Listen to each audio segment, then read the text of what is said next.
Begitu dibuka kasur, apa kata istrinya? Lah ini apa kuncinya?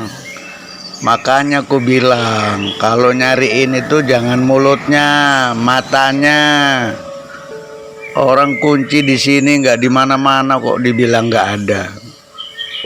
Sekali lagi kalau nyariin itu jangan mulutnya, matanya.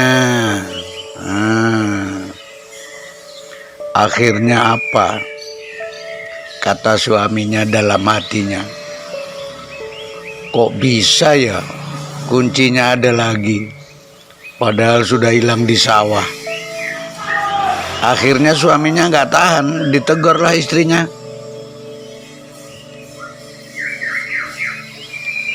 Bu, sebenarnya kunci ini hilang, udah aku bawa ke sawah. Jatuh, aku nggak tahu di mana jatuhnya. Makanya aku pura-pura marah sama kau. Rupanya dengan bismillahmu kunci itu nongol lagi. Udah aku ajarin bismillahmu lah, biar aku sakti kayak kau.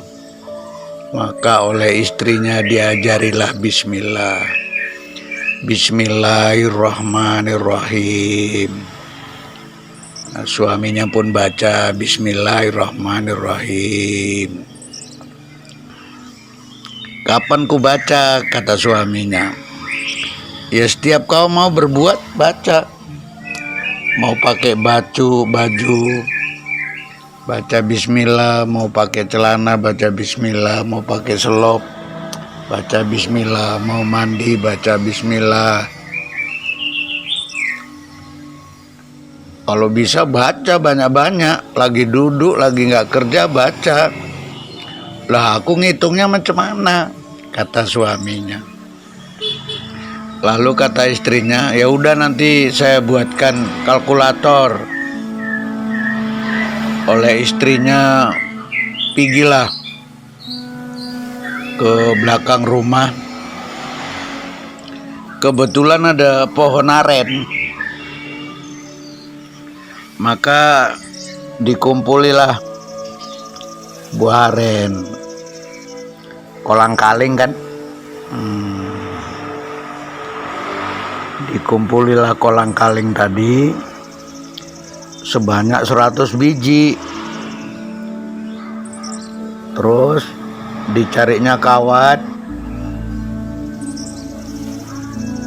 Carinya kawatnya dibakar di kompor. Ditusuklah biji kolang-kaling nih satu persatu. Kan berlubang. Udah berlubang, dimasukkanlah benang layangan. Kan jadi direntengin. Pas 100 biji, udahlah diikat. Banyak kan? Kalau tasbih biasa 100 biji ya sedikit. Sesudah dibikinkan tasbih atau kalkulator dari biji kolang-kaling, maka si suami pun berzikirlah bismillah tadi. Dipakainya lah tasbih kolang-kaling tadi, bismillahirrahmanirrahim, bismillahirrahmanirrahim, seterusnya. Udah itu ada saran dari istrinya, nggak cukup hanya baca bismillah pakai tasbih, tapi sekali-sekali pergi ke masjid. Ngapain? Ya sholat Jumat lah. Loh, nanti aku di sana zikirnya macam mana? Ya dibawa tasbihnya, kalungkan, pergi ke masjid, nanti di sana dipakai. Atas anjuran istrinya, maka pas hari Jumat si bapak ini, si suami, pergilah ke masjid. Ya dengan gayanya kalungan tasbih. Tahu sendiri namanya tasbih kolang-kaling, besar sekali kan. Orang pun takjub nengoknya. Begitu sampai di masjid, orang pun pada nengokin, kok ada orang baru. Ustadz ini gayanya, karena kalungan tasbih kolang-kaling. Maka jamaah semua menggelar ya Ustadz kolang-kaling kan gitu kan. Rupa-rupanya pas datang waktu, yang baca khutbah tak datang, nggak hadir. Maka jamaah bingung. Yang bisa baca khutbah kan cuma satu orang, yang lain nggak bisa, makanya bingung. Dalam kebingungan itu salah seorang ngomong, coba kita tawari itu Ustadz kolang-kaling, kan gitu. Makanya salah satu memberanikan diri, jumpailah Pak Ustadz kolang-kaling, ditegur. Maaf Pak, karena khatib kita nggak datang dan waktunya kita sudah mepet kali. Mohon Bapak yang jadi khatib baca khutbah. Janganlah katanya. Artinya Ustadz kolang-kaling ini nolak kan gitu. Tapi karena didesak oleh jamaah, akhirnya naik dia. Naik ke mimbar. Sampai ke mimbar, apa yang mau dibaca, orang dia nggak ngerti apa-apa. Ngertinya cuma bismillah kan gitu. Jadi dengan ketakutan Ustadz kolang-kaling ini lari keluar. Cuman larinya ini bukan menunjukkan seorang ketakutan. Tahu kan, profilnya itu profil seolah-olah ada yang mau segera ditolong gitulah. Ya kalau kita orang awam ya kurang paham, tapi kalau pemain sinetron, pemain film, itu ngerti lah itu. Nampak profil orang yang sedang lari seolah-olah mau menolong sesuatu. Jadi bukan profilnya itu profil ketakutan kan gitu.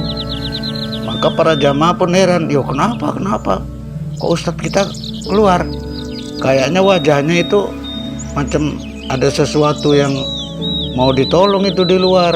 Wah, jadi semua karena Ustadz kolang-kaling keluar, semua ikut keluar kan gitu. Pas semua berada di luar, datang takdir Tuhan, angin kencang, puting beliung, rupanya masjidnya ambruk. Maklum para pendengar, orang masjidnya kan masjid tempo dulu di kampung, ya dari bambu, atapnya genteng, ya. Namanya atap genteng kan berat, ya berat atas daripada bawahnya. Dindingnya gede, tepes dari bambu, tiangnya pun bambu, usuk-usuk gulungnya bambu, tapi atapnya genteng. Pasangan kencang, ambruk lah kan gitu. Pas ambruk begitu, apa komentar jamaah pada waktu di luar? Astagfirullah, untunglah khotib kita Ustadz kolang-kaling. Kalau enggak kita semua kambruan masjid, pada babak belur kepala kita. Tapi karena Ustadz kita Ustadz paten, Ustadz kolang-kaling, ngerti dia yang bakal kejadian kan gitu. Malah bersyukur para jamaah.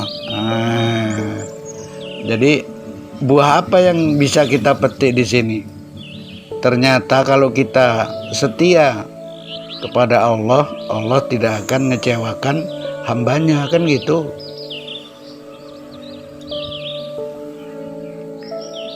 Dari cerita ini, atau guru mau pesan sama para pendengar.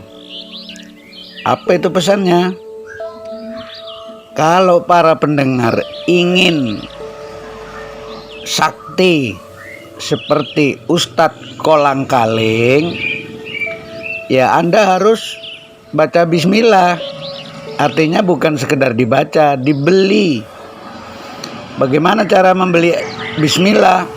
Ya coba ketika Anda mau tidur dalam keadaan telentang, ya baca bismillah sampai 1000 kali.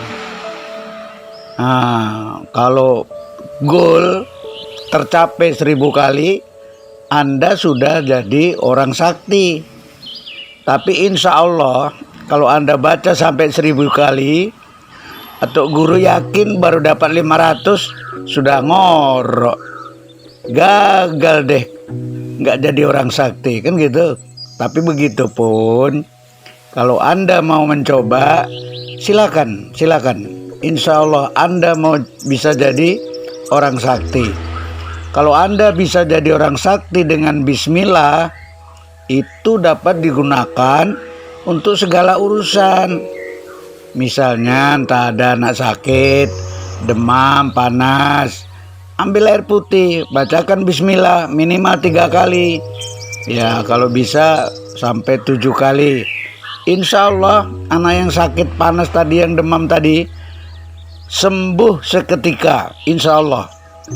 Tapi dengan catatan Anda harus yakin. Kalau nggak yakin ya sami mawon, ya kan.